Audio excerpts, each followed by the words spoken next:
Hello everyone. তো আজকে আমি এসেছি আমাদের কিছু ক্লায়েন্টসের ডাউট ক্লিয়ার করার জন্য।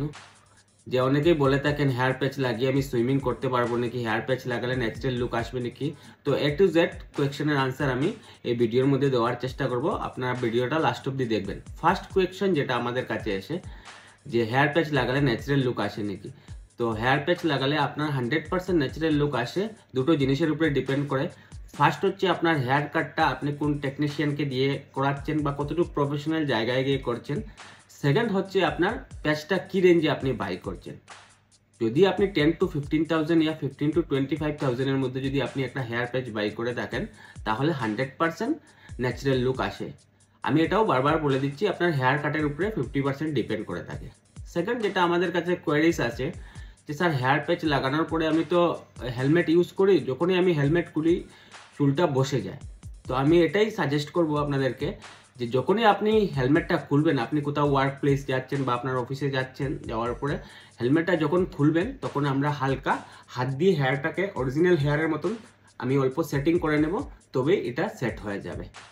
তারপরের কোয়েশ্চেন যেটা আসে আমাদের কাছে যে হেয়ার প্যাচ লাগিয়ে স্নান করা যাবে নাকি, শ্যাম্পু কিভাবে করব, শ্যাম্পু কি খুলে রেখে করতে হবে নাকি। তো আমি বলছি এটাকে খুলে রেখে করতে হবে না, এটা লাগিয়ে আপনি শ্যাম্পু করতে পারবেন, কোনো প্রবলেম নাই। এটার জন্য কোনো প্রফেশনাল শ্যাম্পুর দরকার নেই। আপনি বাজারে যে নর্মাল শ্যাম্পুগুলো আছে সেই শ্যাম্পু দিয়ে ওয়াশ করলে আপনি এটাকে ওয়াশ হয়ে যাবে। প্লাস একটা কন্ডিশনার ইউজ করতে হবে আপনাকে। কন্ডিশনারটা তার জন্য আমরা রিকমেন্ড করি, এটা একটা ডেড হেয়ার হয়ে থাকে, তো ডেড হেয়ারের একটা স্মুথনেস দরকার আছে। তো যখনই আপনি সফট অ্যান্ড শাইনিং করতে যাবেন তখন এই কন্ডিশনারটা মাস্ট ইম্পর্টেন্ট। এটা লাগিয়ে আপনি স্নান করতে পারবেন, এটা খুলে রেখে করার কোনো প্রয়োজন নেই।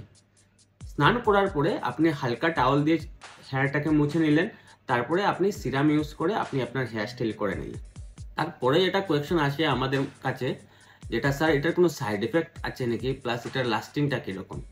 দেখুন, এটা হচ্ছে হিউম্যান হেয়ার আর নন সার্জিক্যাল জিনিস। নন সার্জিক্যাল জিনিসে কোনো সাইড এফেক্ট থাকে না। আর এটার লাস্টিংটা হচ্ছে আপনার কোয়ালিটির উপরে। যদি আপনি একটা লো রেঞ্জের মধ্যে ব্যাচ নিয়ে থাকেন তাহলে এটা 6 থেকে 1 বছর যাবে।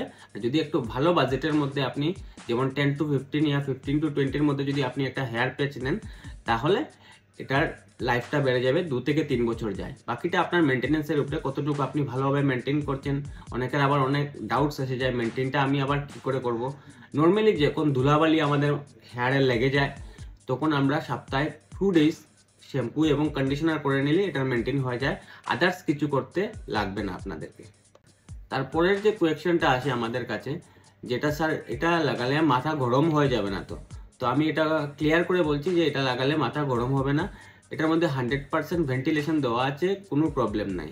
আরেকটা ম্যাটার হচ্ছে গিয়ে অনেকে বলে থাকেন যে স্যার এটা লাগিয়ে জিম করতে পারবো নাকি বা সুইমিং করতে পারবো নাকি। হ্যাঁ, জিম করতে পারবেন। আমাদের কাছে অনেক ইনস্ট্রাক্টরও আছে যারা এটা লাগিয়ে জিম করেন এবং ওদের স্টুডেন্টকেও জিম করান, কোনো প্রবলেম নেই।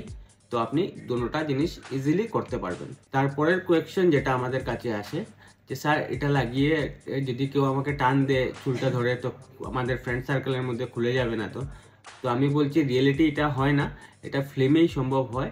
বাইক 100 কিলোমিটার স্পিডেও আপনি, যদিও এত স্পিডে চালানো ঠিক নয়, যদি বাইক চালান তাও এটা খুলবে না। আর যদি কেউ ঢং করেও আপনার চুলটা ধরে টান দিল তাও খুলবে না, বিকজ চুল ছিঁড়ে আসবে, তাও এটা খুলবে না। তো ফ্রেন্ডস, আজকের জন্য ভিডিওটা এতটুকুই। যদি ভালো লাগে ভিডিওটা বেশি বেশি করে শেয়ার করবেন। আর আপনি যদি চুলের প্রবলেম নাই তারপরেও আপনি ভিডিও দেখছেন তাহলে যদি আপনার ফ্রেন্ডস অ্যান্ড ফ্যামিলির মধ্যে কারোর প্রবলেম থাকে তাহলে ভিডিওটা ওনাকে শেয়ার করে দেবেন। আমি আশা করছি যে ভিডিওর মধ্যে আমি আপনাদের ডাউটসগুলো ক্লিয়ার করতে পারছি। যদি কোনো ডাউটস আপনাদের তাবুও থেকে যায় আপনি কমেন্টের মাধ্যমে জানাবেন, আমি এই কমেন্টের উপরে আমি ভিডিও বানাবো। Thank you for watching.